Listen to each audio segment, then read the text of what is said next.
Hello ছোট বন্ধুরা, কেমন আছো সবাই? গল্প পাঠশালাতে আমার সব ছোট বন্ধুদের স্বাগত জানাই। আশা করি তোমরা সবাই খুব ভালো আছো। আমিও ভালো আছি।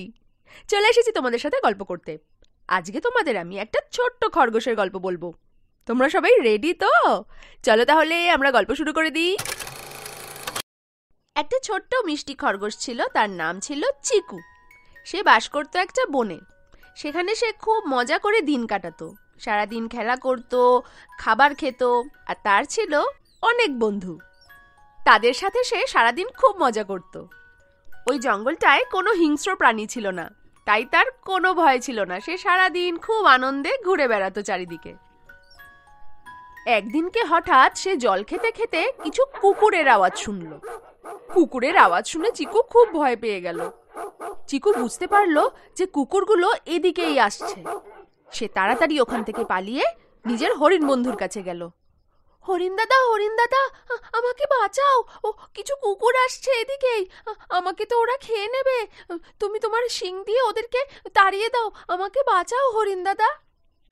হরিণ এই কথা শুনে বলল, ও আমি না এখন খুব ব্যস্ত রয়েছি গো, তুমি বরং হনুমান বন্ধুর কাছে যাও, সে তোমাকে ঠিক বাঁচাবে।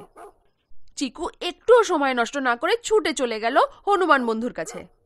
হনুমান দাদা, ও হনুমান দাদা, আমাকে বাঁচাও না গো, কিছু কুকুর এদিকেই আসছে, ওরা আমাকে মারবে, তুমি একটু ওদেরকে তাড়িয়ে দাও না গো হনুমান দাদা, আমাকে বাঁচাও।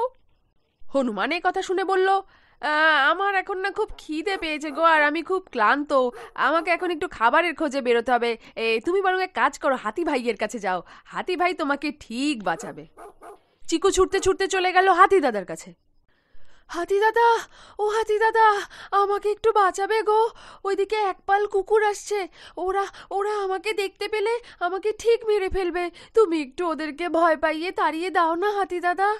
হাতি এই কথা শুনে বলল, আমার যে শরীরটা বড্ড খারাপ লাগছে গো, তুমি বরং এক কাজ করো, ছাগল ভাইয়ের কাছে শিগগিরই ছুটে চলে যাও, ছাগল ভাই তোমাকে ঠিক বাঁচাবে, যাও যাও। চিকু এরপর ছুটতে ছুটতে তার সব বন্ধুদের কাছে সাহায্যের জন্য গেল, কিন্তু সব বন্ধুরাই কিছু না কিছু কারণ দেখিয়ে তাকে সাহায্যের জন্য না করে দিল।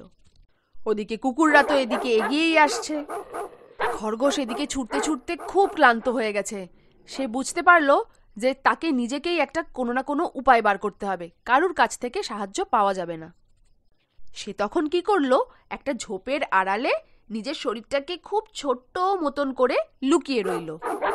কুকুরগুলো ঘেউ ঘেউ করতে করতে সেখান দিয়ে চলে গেল, কিন্তু তাকে দেখতেই পেল না। সেদিন থেকে চিকু বুঝতে পেরেছিল যে তার যতই অনেক বন্ধু থাকুক না কেন, কিন্তু বিপদের সময় তাদের যে সাহায্য পাওয়া যাবে এমনটা নয়।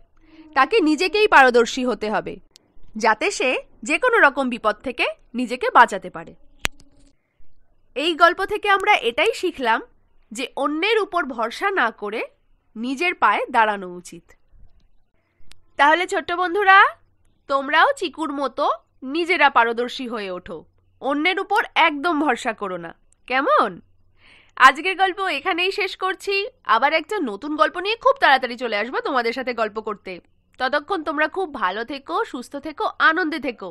আর এই গল্পটা যদি তোমাদের ভালো লেগে থাকে তাহলে একটা লাইক করে দিও, আর তোমাদের বন্ধুদের সাথেও এই গল্পটা শেয়ার করো, কেমন? আজকে তাহলে আসি। Love you, tata.